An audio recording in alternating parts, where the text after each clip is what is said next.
Stocks ticked higher last hour after China said the U.S. showed goodwill by waiving tariffs on some Chinese products and that it's willing to buy more U.S. goods. This follows comments from St. Louis Federal Reserve President James Bullard here on Closing Bell yesterday, describing what he sees as the biggest risk right now facing the U.S. economy. I think trade is the biggest issue. I think the global trade war has expanded quite a bit compared to what people might have expected. I think it's going to take quite a while to get to agreements. I think the Chinese might have incentive to wait out this administration and see what happens at the election. That's slowing the global economy. That could come back to bite the U.S. economy. For more, let's bring in Chetan Iyer, Chief Economist and Global Head of Economics at Morgan Stanley. Based on your previous sort of bearish views on the economy, I would think you're more in the Bullard camp. More accommodation, worries about trade, and how that's going to affect the U.S. Is that right? Yeah, absolutely. I think we've already seen a lot of slowdown in motion. And the most important number that we are watching is what is happening to business investments, not just in the U.S., but also globally. And that still continues to tick down. We don't see corporate sector feeling confident to come ahead and do business investment.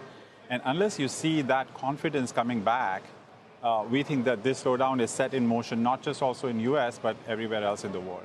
To what extent is the yield curve an issue for you? We had an interesting discussion with Bullard yesterday on that point.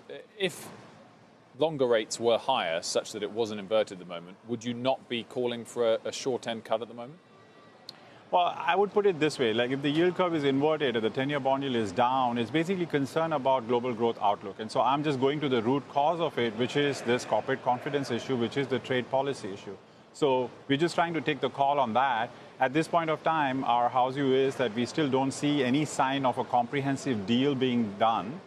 You can have a temporary pause, but unless and until you get that comprehensive deal, I don't feel corporate sector is going to come back to doing business investment.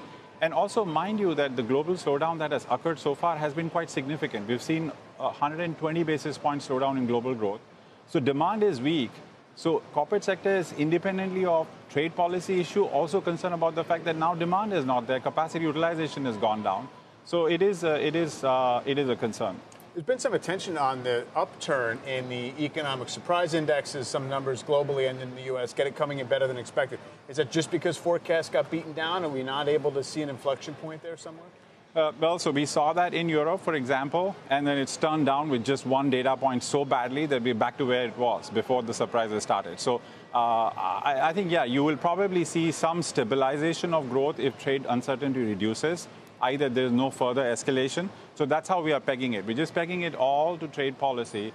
If you get a pause, you'll get some stabilization. There is a significant amount of policy easing that is happening that will help.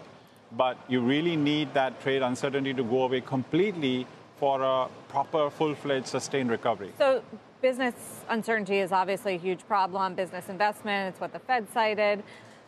But if businesses are so hunkered down on the uncertainty around trade, why hasn't it shown up in the employment data? Why do they still have an appetite for hiring? So I'll share two employment statistics which are telling you that there is a problem. The first one is aggregate hours worked, because what the corporate sector is doing right now is first cutting the number of hours worked in a week instead of exiting people. And the other one is the absolute number of jobs addition, which is also slowed down significantly. So hours worked has come down from 2.9 at the start of the year on year, to 0.9% right now.